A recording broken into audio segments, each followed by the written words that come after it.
হাদি ভাইয়ের সাথে আমার কথা হয়েছে, দেখা হয়েছে।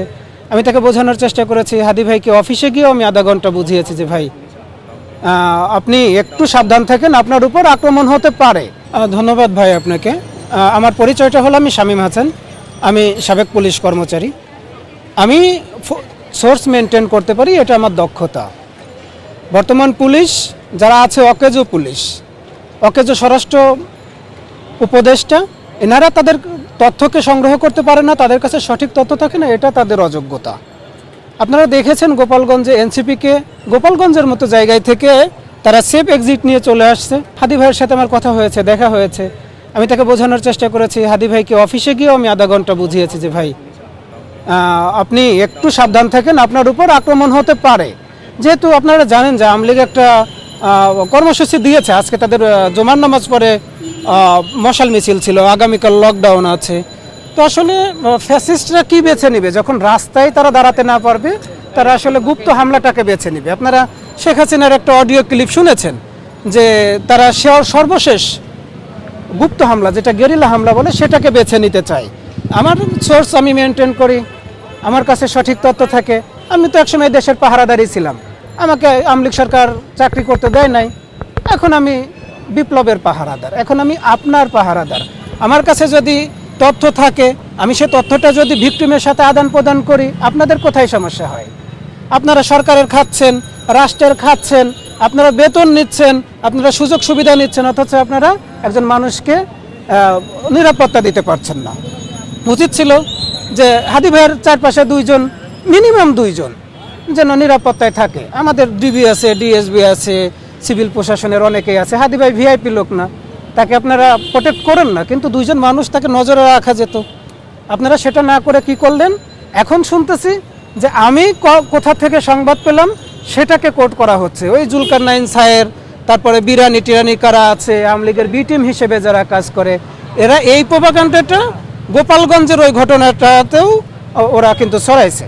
আপনাদের মাধ্যমে শুধু একটা কথা জানিয়ে দিতে চাই, কারো কাছে তথ্য থাকাটা, সঠিক তথ্য থাকাটা অপরাধের না, কিন্তু রাষ্ট্রের কাছে অপতথ্য থাকা কিংবা কোনো তথ্য না থাকা কিংবা তাদের দায় এড়িয়ে যাওয়াটা খুব বড় মাপের অপরাধ। তারা গোপালগঞ্জ থেকে দায় এড়াইছে, তারা এখন হাদি ভাইয়ের ক্ষেত্রে দায় এড়াতে চায়।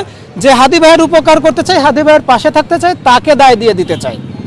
এই যে দায় চাপানোর, অন্যকে দায় চাপানোর, নির্দোষকে দায় চাপানোর যে একটা প্রথা, এই প্রথা থেকে এই সরকারকে এখনই বের হয়ে আসতে হবে। দেখেন, আমি তো আসলে মূলত বিপ্লব নিয়েই কাজ করি, আপনারা দেখেছেন, ইতিমধ্যে দেখেছেন।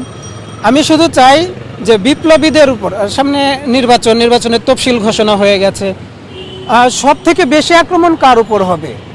যে অপোজিটটা জিতে যাওয়ার সম্ভাবনা আছে। দেখেন, বিএনপির একটা ঘাঁটি বলে কিছু জায়গা আছে, জামাতের ঘাঁটি বলে কিছু জায়গা আছে।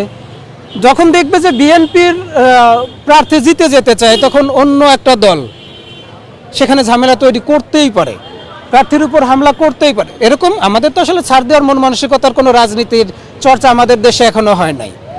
আবার দেখা যাবে জামাতের প্রার্থী কিংবা অন্য দলের প্রার্থী জিতে যাচ্ছে, অন্য ভিন্ন একটা দল যাদের অপোজিট ছিল তারা এসে এখানে ঝামেলা করতে পারে। এটা তো পুলিশের জানার ব্যাপার, পুলিশ এটা জানবে কোনটা বেশি গুরুত্বপূর্ণ, কোনটা ঝুঁকিপূর্ণ, এটা পুলিশ নিয়ন্ত্রণ করবে, আমাদের তো ব্যাপার না। আমি শুধু চাচ্ছি আগামী দিনগুলোতে বিপ্লবীদের পাহারাদার হতে। আপনাদের ইতিমধ্যে হয়তো আমি একটু প্রমাণ করতেও পারছি যে আমার কাছে কিছু সঠিক তথ্য থেকে সে তথ্যটা আপনাদের মাঝে আমি দিয়ে দেই। যার উপর আক্রমণ হওয়ার সম্ভাবনা থাকে তাকে গিয়ে আমি এই তথ্যটা দিয়ে দেই। আপনাদেরকে একটা কথা বলে রাখি, যেদিন হাসনাত আবদুল্লাহ ভাই নমিনেশন সংগ্রহ করলো, সেদিন আমার কাছে একটা নিউজ ছিল যে হাসনাত আবদুল্লাহ ভাইয়ের উপর ককটেল হামলা হতে পারে। আমি সাথে সাথে ফরিদপুর থেকে চলে আসছি। হাসনাত আবদুল্লাহ ভাই সন্ধ্যার পরে তার এলাকার একটু লোকজন আসছিল, নিচে নেমে মিছিল করছে। আমি দুইজন লোককে ফাইন্ড আউট করতে পারছি, আমি মিছিলের সামনে ছিলাম। এটা হাসনাত আবদুল্লাহ ভাই হয়তো দূর থেকে খেয়াল করতে পারে, কিংবা হাসনাত আবদুল্লাহ ভাইয়ের কাছের কিছু মানুষ খেয়াল করতে পারে। আমি দুইজন মানুষকে ফাইন্ড আউট করছি, যখন ফাইন্ড আউট করে তাদের দিকে তাকাইছি, ওই দুইজন মানুষ ওখান থেকে সরে গেছে। আমি হাসনাত আবদুল্লাহ ভাইয়ের সাথে কথাও বলি নাই, আমি সেখান থেকে কোনো ক্রেডিটও নিতে চাই নাই। আমি শুধু চাইছি যে হাসনাত আবদুল্লাহ ভাইয়ের উপর হামলাটা না হোক এবং ওই হামলাটা যেন আমি ঠেকাই দিতে পারি। এটা তো আমার অপরাধ না। আমি হাদি ভাইকে বলছি যে ভাই, আমি 2 দিন আপনার সাথে থাকবো, কারণ আপনি একটু সাহস একটু বেশি, আপনি আসলে ভয় পেতে চান না। আজকে সকালে আমি যখন রওনা করছি, হয়তো 10 মিনিট সময়ের এলোমেলো হয়ে গেছে, আমি ঘটনাস্থলে পৌঁছাইতে পারি নাই। তবে সব থেকে বেশি খারাপ লাগতেছে আজ পর্যন্ত আমি কারোর হাত ধরে কথা দিছি যে ভাই আমি আপনার পাশে আছি, আর তার পাশে থাকতে পারি নাই। আমার জীবনের এটা প্রথম ঘটনা। হয়তো আল্লাহ এর ভিতর ভালো কিছু লিখে রাখতে পারে, জানি না আল্লাহ কি লিখে রাখছে এখানে।